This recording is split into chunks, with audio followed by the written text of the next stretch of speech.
Welcome to the Success Chronicles. I'm Coach Mike. I'm here with Miles Harter, CEO and one of the founding family members of Dynamic Lifecycle Solutions. Miles is a father of four that he just shared with me, similar to my family. So I look forward to talking a little bit about your family, how you got to where you are, and kind of who's helped along the way. So welcome to Miles Harter. Morning. Yeah, good morning, Mike. Thanks for having me. Yeah, it's great to see you on a sunny Friday morning. So let's start with tell us a little bit about the backstory of the company. Yeah, a little backstory about the company. I could start all the way at the beginning, or I could give you a backstory on the company because there's maybe a fair amount leading up to it. But maybe we can go back to like my younger days and how we got there. But with Dynamic specifically, I used to work for, I still am partners with some of my family members, so my father and sister, and I had started working at our trash hauling company, and we had some customers asking more about electronics recycling, and so I started doing some research just because we wanted to have like all-encompassing solutions for our customers, so that way they stayed with us and looked at us as a valuable partner and not just a transactional thing. And so started doing some research and just wanted to make sure we had a good vendor that they could trust, just like they've put in us for their trash hauling and recycling needs. So I started looking around and having a tough time just finding good vendors, and had went to the eScrap conference in 2006, and locally there was just really high prices and not very good service. I think they did the right thing. So yeah, I was never had that in my life, but came back to my dad and sister and I was like, I think there's a real opportunity here. Everyone's growing at 10+% a year. Like, I think we can do it better and hopefully grow like they are or more. And so they were, they've been great partners throughout all the years. And we're like, yeah, that sounds great. Let's do it. And so to have that support, being 23, was awesome. And that's where we started. So. Sounds like your family has been in the entrepreneur business for quite a while. It's not just that you started Dynamic Life Cycles Innovations. Yeah. So, what do you call it? I guess I always joke with our team that we need to keep doing more of the Harter management trainee programming. That See what whether it my filtered parents did you on out. purpose or accident, it started at a young age, and so I'm the fourth generation of trash haulers. Started with Wow. my great grandfather, and then and 53, and then was my great grandfather. My grandfather did it his whole life, Grandpa Lloyd, and then my dad started when he was like 11, and then we were around, different family businesses, and so yeah, we started having paper out at like age 4 and 5, and yeah, just started. I mean, I always joke I had like four jobs as a kid. Had to do the dishes, and then I do my schoolwork, and then I always just dreaded Tuesdays because it was such a long day of like once a week delivering papers. And then I always joke my fourth job was my favorite because it was optional and I got to keep 40% of the money. Oh yeah. So had to put away 40%, could keep half of it, and then we had to always tithe 10%. So yeah, I mean, it started kind of at a young age, and yeah, I then mean, just kind of grew from there. you might have to explain to people what papers are on the paper. Yeah, you don't want to know. Probably it was. Oh, you'd always see the pile overflowing. You're like 5 or 6, and it's like no. But, That's awesome. So tell us a but little bit more about your company. What's your uniqueness, or what sets you all apart in the market yeah, for e-cycling? yeah. I mean, hmm, I think the biggest thing is like it's gone from generation to generation, I think, and that's just creating a good environment where people want to come, and where they feel valued and loved and supported. And in the beginning, it was kind of we had values, but we didn't know it, and then later on, we got them a lot more further defined. And I think, you have good people, and then you got to have like a plan, right? So, how are you going to make things better and drive value in the market? And kind of saw that opportunity with everyone growing and feeling there was an opportunity there. And so, yeah, I think from there, like we just started. diving in, right? And just real humbly, but sorry, can you repeat the question? You basically said early on, or tell us more about the company, right? And like how we Yeah. started, or no, just Well, more, tell us more about the company. how do you separate yourself from the market, from your Yeah. competitors? Yep. Okay, sorry. Yeah. That's good. So I think the culture is a big one, and the value, or creating a great place to work, and then the value we have for our customers. So it's a matter of just simple things like just keeping in touch with your customers, listening to your customers, asking, hey, what are the most important things to you, and then keeping track of that. And uh, we've done, we've always done all right at it. And then when we grew, we kind of like you add layers, and I think in the last like 3 years we've gotten really good at the core again of just really understanding the heartbeat of our customers and getting out in front of them. And then from there it's like, how do you find innovative solutions to drive value for your customers, right? And so that's been a big part of, for a few years it seemed like we kind of lost focus a little bit, and we've got Yeah. right back to that. And so driving value from our customers, I think was your question, or how do we create value, or Yeah. how do we differentiate, right? Or Differentiate. Yep. so like that's become a big part of my role, and we've had more focus on it. Is Kurt, our president, runs the day to day, and everyone reports to him. And I'm more, hey, 2, 3 years out, working with our various teams of constantly getting feedback from our customers and from our sales team of what's most important, and then we're out just trying to create awesome solutions. And our kind of Mhm. expectation is we want to be the best in the world, and at solving our customers' problems. So we're out looking at all kinds of different ways that we can drive more value, and then we're constantly looking at implementing, Yeah. experimenting with those things. And the problem with my role is it's not a problem. It's perfect. It's the way we want it. Is 3 out of 4 things that we try fail, but you just got to keep trying and keep ahead of it, you know. So, but it also puts you in a good position because we're always on that forefront of how are we driving the most value. So. Yeah, I think people miss that the 3 out of 4 comment, but they also miss how much work it takes to see if something is going to work. Mm, So, like yeah. we've learned, you got to give something 90 days to see if it's going to pay off. Mm, And like business goes like that. Like we all hmm. want business to go like that, right? We don't Oh have to yeah. make any mistakes, and we do one thing, it works right the exact way we expect it to, but that's not reality. And so as you're out in the future, like you have to build all the little bricks that can see if the thing's going to work.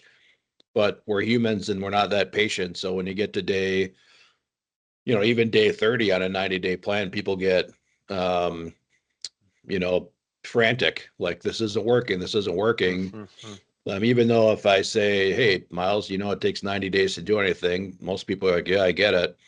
But when you got 85 days under your belt, under your belt, and you have not seen the payoff and you're not looking, right, for Mm-hmm. here's the things that should start showing up, it gets very frustrating. So the willingness to be able to do 3 out of 4, kind of let them, live their life and fail, Yeah. is an opportunity to stay out in front of people. You also mentioned, as you grow, you get businesses can get a little bit wiggly, right? Like you get busy on grow, grow, grow, and less on the core value, core value, core value. Mm, How do we keep it alive every day, which mm, is entropy. But if you're listening to this, don't feel like you're unique. We're all human beings, and all businesses go through the type of cycle that Miles is talking about. And you have the solution of back to basics. So what do you think your biggest learning so far as a business owner slash CEO, shareholder, whatever title you want to call it is, Miles? ooh. I mean, you're learning every day. It never ends if you got the right mindset.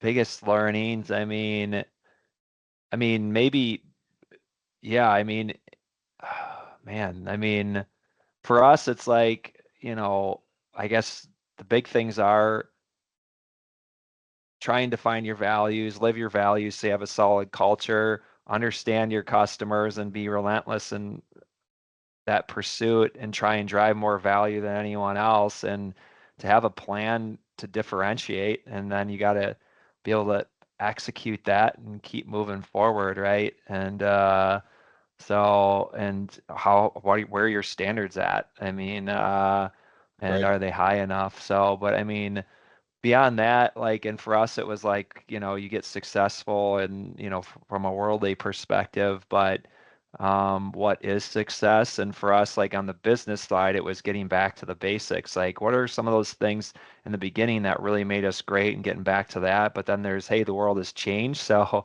we need to adapt to be Right. great. And what does that look like in the future? Because some of this stuff won't work anymore, right?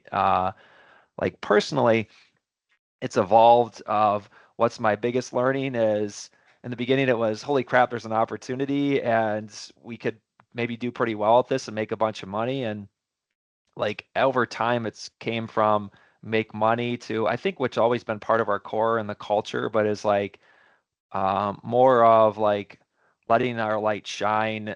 So like as Christian owners, like how do we show the love of God through the work we do? And Sure. when you're benchmarking against someone that's perfect, you try and have high standards, but a servant's heart where you do it in a really humble way and come alongside them. And hey, it's, for us, it's God, family, and work. So if there's issues at home, we try and prioritize that over the work stuff, right? And for us as owners, God is our foundation. So I think that's been a big one, right? Like you hit a bunch of goals and you constantly hit those goals over time, but you realize sometimes even it's the fun along the way and the money behind it really doesn't bring happiness. And Right. from a Christian perspective, is that contentment and gratefulness is probably the biggest thing of being so thankful for what you have and to be loved and to have that peace and that joy and all those different things. But yet, right, like love the Lord God with all your heart, soul, mind, strength, and spirit. That's a action that never ends. How are we always with still being really content, but also have that fire to constantly be growing and Striving. improving and making a bigger impact and using dynamic as a tool for greater good, not so we can retire younger, have nicer stuff, really like more as how can we use it as a tool, not only through the work we do, but through the profits we make and not just getting there, but how we go about it. Hmm. Yeah, I mean, kind of woven through your answers is what I would say is the unique selling proposition that you have. Your competitive advantage is the people that you attract, the employees that you attract. Sure. And because at the end of the day, anybody could copy what you do. Like the technical, tactical steps of buying, selling, recycling, any competitor can do that, but they can't do it the way you do it. And they'll never be able to do it the way you do it because you have gathered this unique set of skills and people to be on your team. So, I mean, I think you didn't say that specifically, but I hear it in what you're saying, and that's the cool thing about that is that's an unbeatable competitive advantage. As long as you attract and retain your people, you guys, your competitors can't have them. So Yeah. it's you're Yeah. the special sauce, right? The leadership is the special sauce. Yeah, and I would attribute that to God, right? Like, I mean, from a Sure. selfless standpoint, and we try and do the same thing. And I think that's how we try and lead the company is I think there's some leaders that are more selfish versus selfless. Yeah. And it's hard to fake that because Yeah. people see through that. And we're far from perfect, but I feel like we just have a different perspective. Like I'm fourth generation, we want it to be fifth and sixth, and it's just to be able to make more of a difference and to help people. So I think people see through that when hey, if we have tough decisions, you don't do it through Zoom, you do it in person, or it's like how you take care of people along the way, or hey, instead of you take 10 minutes because you hear that someone's wife is in the hospital and you go down and talk with them and see how they're doing and you pray with them if they want you to, right? Like I Right. think those little things like that.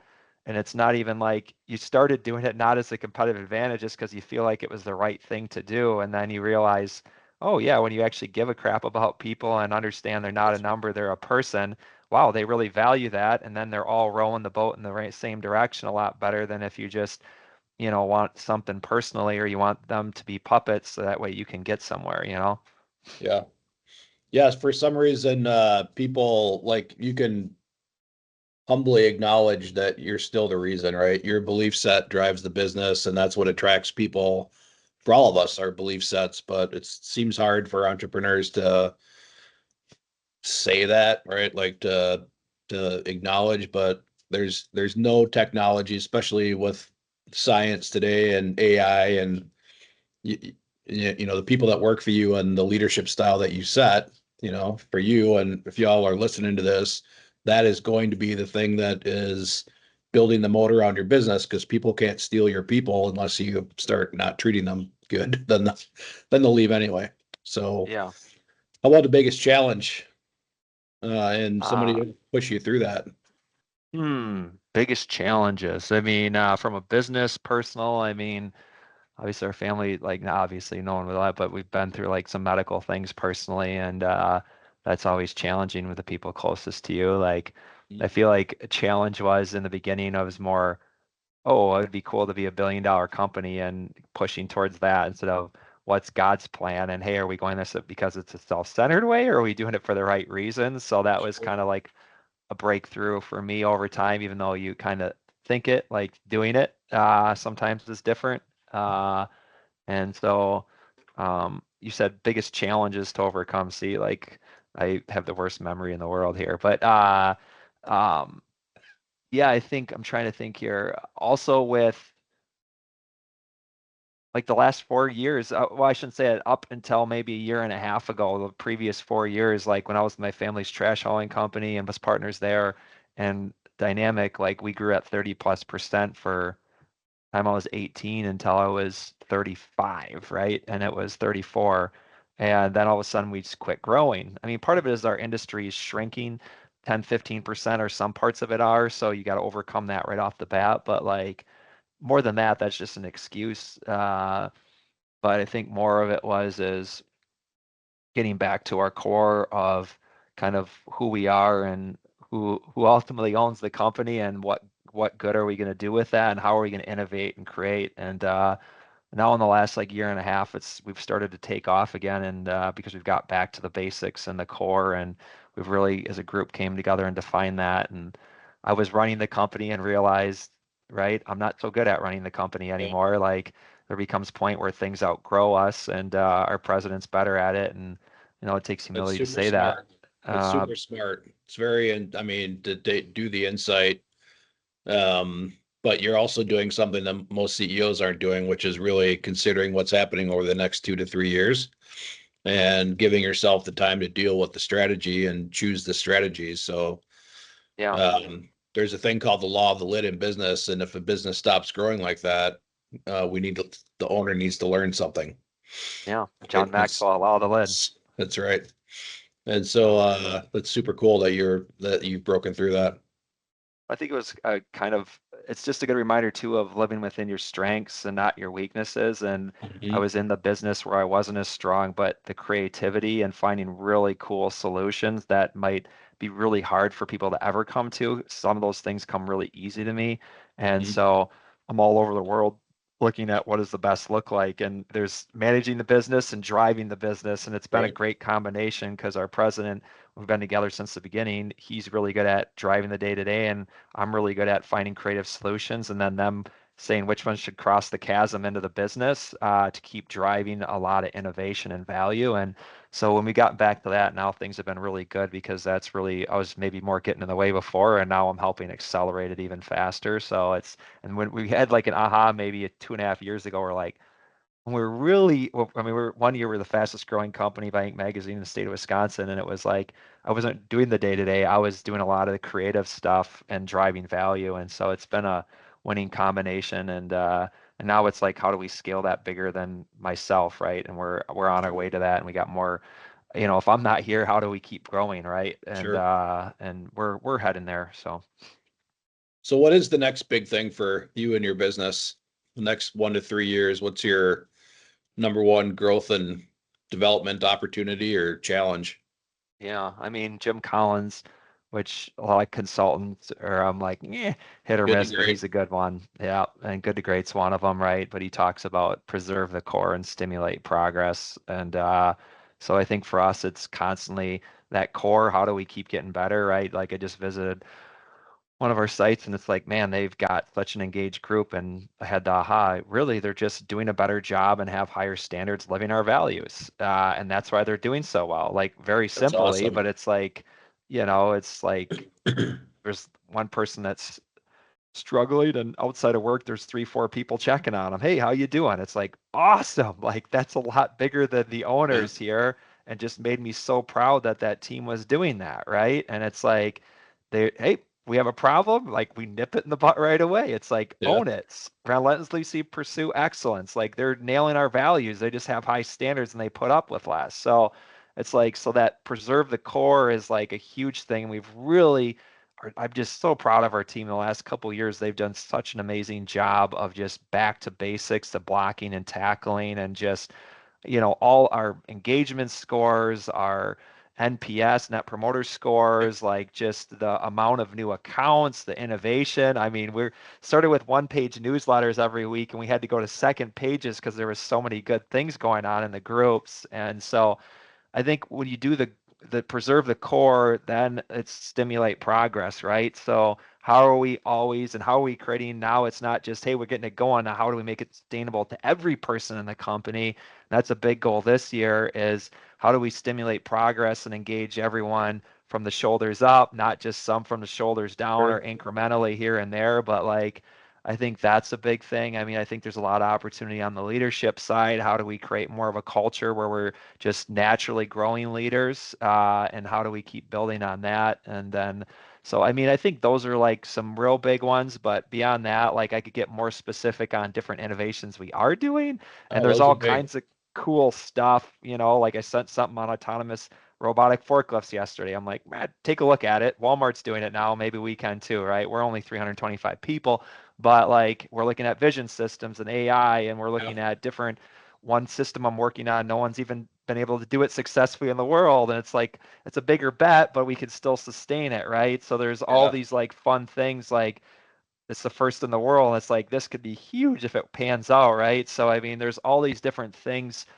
Um, and yeah, I mean, one of our biggest revenue sources on the recycling side was the one that I was involved with. The team worked with on like our flat panel processing and ways to make it more efficient, right? And so there's like, yeah, I think that's like the big thing is how do you create that culture and get that flywheel turning, as so it's self-sustaining, and then from there, and then how do you keep focused?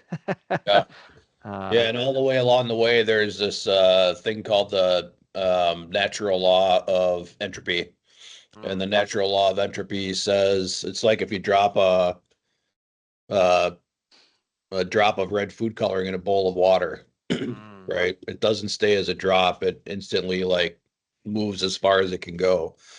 love And it. that back to basics comment, right? What happens is it's the same thing. Your processes get a little wiggly, right? Like somebody says, oh, this would be a little bit faster if I do this step, but they haven't thought all the way up and down.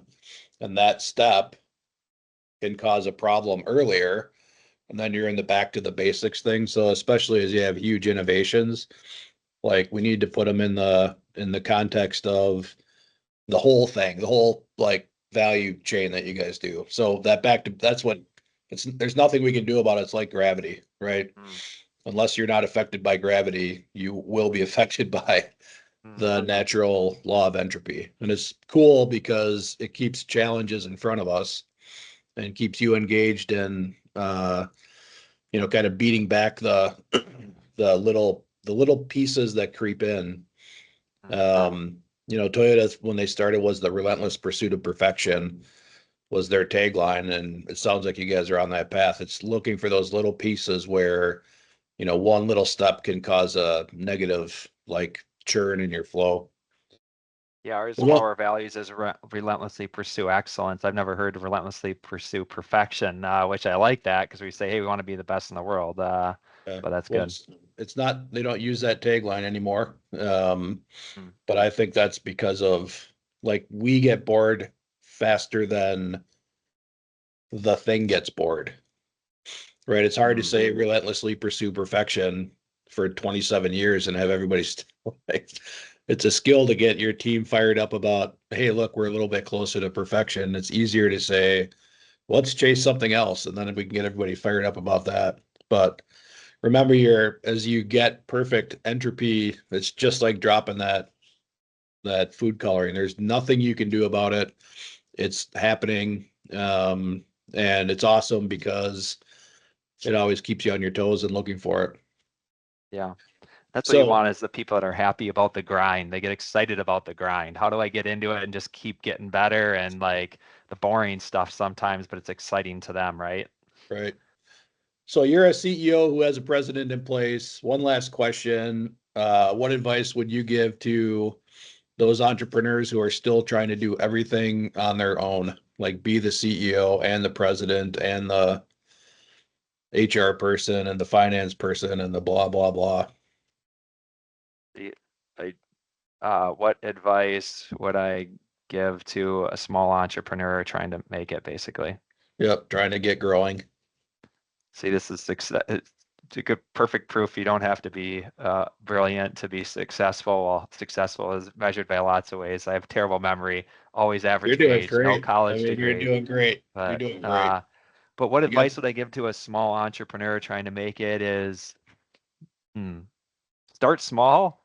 If you see a big company like us, or not big, big to me, I guess, compared to what I ever dreamed of, but yep. um, people are like, whoa, how do you get to 300 people? But it's like, you don't even think like that, right? Like, how do you start doing something? My brother, he's a great example. I got an 18-year-old brother. I'm 40. Uh, big family. But anyway, he's working for my dad in the trash hauling company, but on the side, he's starting like an online business, right? So he's still working full time. He's still saving money, but he's starting his own business with a friend. So it's like people think, oh, this is overwhelming, right? Like my business, we could have started just collecting a few electronics and reselling some of them, right? Or started some small process of taking them apart, right? I mean, and so people think it's too big. No, it's not. The biggest thing is you don't have a perfect plan. You need to get in there and you need to start doing stuff. You need to start, hey, what are the skills? I need to know finance, I need to know operations and sales. And so, all of this to some extent. So let me start working in some of these roles and then so I can learn them to a certain extent on someone else's dime and try and That's accelerate great. that and start learning like crazy, and then when you get your first person, hire someone that you're not good at, in a certain area, and then another person Sure. you're not good at in a certain area, and you can keep having the specialization and splitting labor, right? So, I mean, don't get overwhelmed, start small. Like, I think that's one thing we made our mistakes as we did start small and we got bigger. We started investing and spending more, and that was a huge mistake. Another Jim Collins principle, bullet cannonball. Start small. You only have so much gunpowder or cash, and then when you figure it out, go bigger. Like that's like a $10 million advice right there, right? So, but Yeah. like I think it's starting really small, and then you can start to scale over time. And you never really fully say, hey, what am I going to do when I grow up? You're always learning. But I mean, I love what I do, and no matter working for the trash hauling company or here, like I feel like I'm making a difference, and we're constantly getting better. And I think the final thing that comes to mind too is like a couple things like values are critical, right? Like being honest and integrity. And so, like, and to what level? And people joke about me because sometimes I'm like, too honest about things. And it's like, oh, this is kind of annoying. Like, because it's like, oh, this and this. Like, hey, if someone gave you 5 cents extra, you're gonna walk back in and give it to them, Like, I Yeah. mean, but I waste a bunch of time doing it, right? So, but so I think Yeah. that part, and then the final part I think is that comes to mind. And there's not like any science to this at times, just getting in and doing it, but you got to like bring your life out of balance to find new balance. So if you're starting up and it's like you want to start a business, I remember talking to one guy and he was probably like 50. He's like, he's starting a business and he's like, oh, I'm going fishing. And I was like, oh, dude, that business is not going to make it. It was a Friday at 10 and he was going fishing and he was like, had all these Yeah. big words and he was all excited. And I'm like, you're going to, and he failed, right? Because it's like, you need to be scrappy. You need to get into it and you need to hustle and you need to work your butt off and you're going to fail and you need to work harder because you don't know as much. You need to work that much harder to get ahead of it. And so, and I was fortunate where I was able to hustle before I met my wife and before I had a bunch of kids. So now it's Yeah. just like it was kind of the sprint in the beginning where I could Yeah. go faster, and now it's kind of the marathon, but I have a good foundation that's gotten ahead, which is huge. But no matter which part of life, you can't just part-time it and be successful. I mean, you can Right. learn on the side, yeah, to get better, but you got to be committed, Yeah. All right, Miles Harter. Amazing stories. Thank you for the time. It's great to talk to you and hear about your business and your growth and your values. We know that if a company would live by values, the fastest way to turn around a company is asking their employees, are you living up to honesty? Do you feel like you lived up to trust there? Do you feel like, whatever the core values are? So it's great to hear that story. Um, you got a lot of really amazing things going on. So thank you for sharing it with the people that are going to be listening to this. And it was great to meet you and make it a magic weekend. You too, Mike. It's Thanks been a a lot. pleasure. Have a wonderful day. God bless you. See ya. Thank you.